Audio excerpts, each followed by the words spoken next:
Hi friends, welcome back to my channel. ఇప్పుడే అందిన వార్త అండి. వైఎస్ జగన్కి ప్రాణహాని. మరి పూర్తి వివరాలు అయితే వీడియోలో తెలుసుకుందాము. వీడియో ఎక్కడ కానీ స్కిప్ చేయకుండా ఎండ్ వరకు చూడండి, అప్పుడే పూర్తి ఇన్ఫర్మేషన్ అర్థమవుతుంది. అలాగే వీడియో నచ్చినట్లయితే లైక్ చేయండి. వైసీపీ అధినేత జగన్మోహన్ రెడ్డి భారీగా ప్రైవేట్ సెక్యూరిటీని నిర్మించుకున్నారండి. అలాగే తాడేపల్లిలోని జగన్ నివాసం చుట్టూ 330 మందికి పైగా సెక్యూరిటీని అయితే ఏర్పాటు చేసుకున్నారు.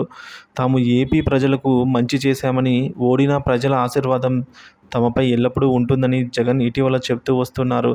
తమకు ప్రజలే అండగా నిలుస్తారని చెప్పుకుంటున్న జగన్ తన ఇంటికి చుట్టూ కాపలా కోసం 30 మంది ప్రైవేటు సైన్యాన్ని అయితే ఏర్పాటు చేసుకోవడం విమర్శనలకు దారితీస్తోంది. ఇప్పుడు ఇటీవలి ఎన్నికల్లో వైసీపీ దారుణంగా ఓటమి పాలైంది. కనీసం ప్రతిపక్ష హోదా కూడా దక్కకుండా పోయింది. దీంతో తాడేపల్లిలోని జగన్ నివాసం వద్ద భద్రతా సిబ్బంది కూటమి సర్కార్ తొలగించడంతో ఓ ప్రైవేట్ ఏజెన్సీ నుంచి దాదాపుగా 30 మందిని జగన్ ప్రైవేట్గా నియమించుకున్నట్లుగా తెలుస్తోంది. సో ఇదే విధంగా గత సర్కార్ అవలంబించిన విధానాలకు విసుగెత్తిన కొంతమంది వైసీపీ నేతల ఇళ్లపై దాడులకు దిగుతున్నారు.